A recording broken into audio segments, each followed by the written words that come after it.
नाही, शेका पक्षाची आजची अवस्था आपण बघितलं तर जनाधार हरवलेला पक्ष असा म्हणून निश्चित आहे. जयंत पाटलांनी कोणाबरोबर महाआघाडीबरोबर जावं की अन्य कोणाबरोबर जावं हा त्यांचा व्यक्तिमत निश्चित असावं. पण एकंदर जयंत पाटलाचं पराजय झाल्यानंतर आता विधान परिषद त्यांनी जे भाष्य केलं आहे कोणावरतीच विश्वास ठेवत नाही आहे. पवारसाहेबांचं मत फुटलं असं तरी वक्तव्य केलेलं आहे. आणि मला असं वाटतं की एक सबुरी सल्ला म्हणून एक छोटासा कार्यकर्ता म्हणून निश्चित आहे की कुठल्या तरी एका नॅशनल पक्षामध्ये हा पक्ष समाविष्ट करून घ्यावा किंवा त्यांनी त्या पक्षात जावं असं निश्चित आहे. कारण शेका पक्षाचं आत्ता खाली का असं उरलेलं नाही आहे.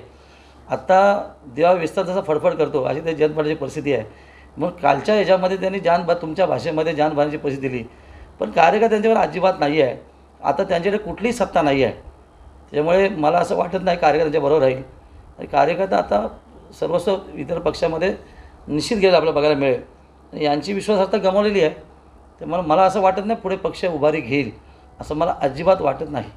शेकापनं नॅशनल पक्षात म्हणजे कोणत्या पक्षात जावा असा सल्ला आपला? आता पवारसाहेबांनी त्याची जवळीक असं आपणच म्हणताय तर मी सबुरी सल्ला देईन की पवारसाहेबांच्या पक्षामध्ये पक्ष समाविष्ट करून घेतला तर बरं पडेल. कारण आज दुसऱ्या कुठल्या पक्षात त्यांचं ॲडजस्ट होणार नाही. आणि मुळात जयंत पाटलाचा स्वभाव विचाराचाराने कोणाशीच कधी जमणार नाही हे तर निश्चित आहे. त्यामुळे स्वतः स्वयंभू घोषित नेते आहेत ते. त्यामुळे त्यांच्याविषयी मी काय भाष्य करू. मला माहीतच नाही काल मेळाव्यामध्ये त्यांनी काय भाष्य केलं ते.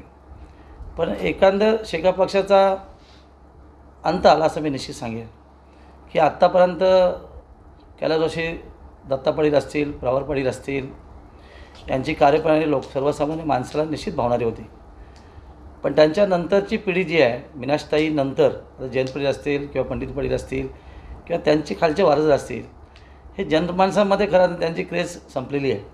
आपण बघितलं की आत्ताच कालपरवा झालेल्या विधान परिषद निवडणुकीमध्ये मी तर आदल्या दिवशीच मीडिया बाईट केलं होतं किंवा पत्रकारांनी सांगितलं होतं. मला प्रश्न विचारला होता की 12पैकी कोणाचा बळी जाईल तर मी अगदीच सांगितलं की जयंत पाटलाचा बळी जाईल. याचं कारण असं होतं की आज त्यांच्या पक्षाची महाराष्ट्रात ताकद संपलेली आहे. कुठेच त्यांचा आमदार नाही आहे. एक आमदार आहे शिंदे, त्यांचंही मत मला वाटतं परिवर्तन झालं दिसतंय. आणि अशा परिस्थितीमध्ये निवडणूक न लढणं ही योग्यतेचा निर्णय होता. कारण त्यांना लोकांनी किंबहुना शासनाकडे संधी मिळाली 3 ते 4 वेळा. ही निवडणूक एकंदर संख्यावर बघता ते लढायला नाही पाहिजे.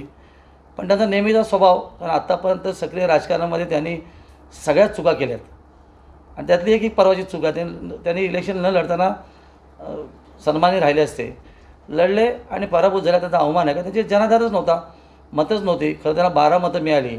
माझ्या मताप्रमाणे त्यांनी केलेली जी काय लक्ष्मी दर्शनची मतं होती ती 11च होती. त्यामुळे त्यांच्याकडे कुठे मतं नव्हतीच. एक मत चुकून पडलं असेल, मला माहीत नाही कसं ते. पण अशा परिस्थितीमध्ये जयंत पाटलाचा कालचा मेळावा झाला तो त्यांच्या कार्यकर्त्यांना मॉरल देण्यासाठी झाला.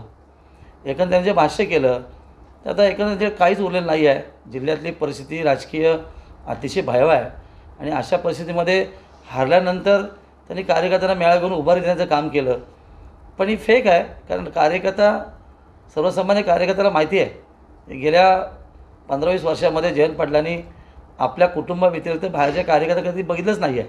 म्हणून असंख्य कार्यकर्ते पक्षातून बाहेर निघून माझ्यासारखा सर्वसामान्य व्यक्ती आमदार होऊ शकला.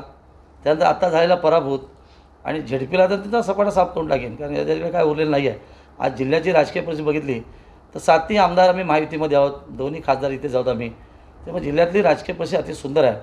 आणि सरकार किंवा केंद्र सरकारचं काम जनमानसामध्ये प्रामाणिक पोचवण्याचं काम माझ्या सर्वसामान्य पदाधिकारी कार्यालयाने पोचवलं. म्हणून अशा पद्धतीचे बदल होत राहतात. आणि जयंत पाटलाच्या कालच्या याला आम्ही काय महत्त्व देत नाही. एबीपी माझा, उघडा डोळे बघा नीट.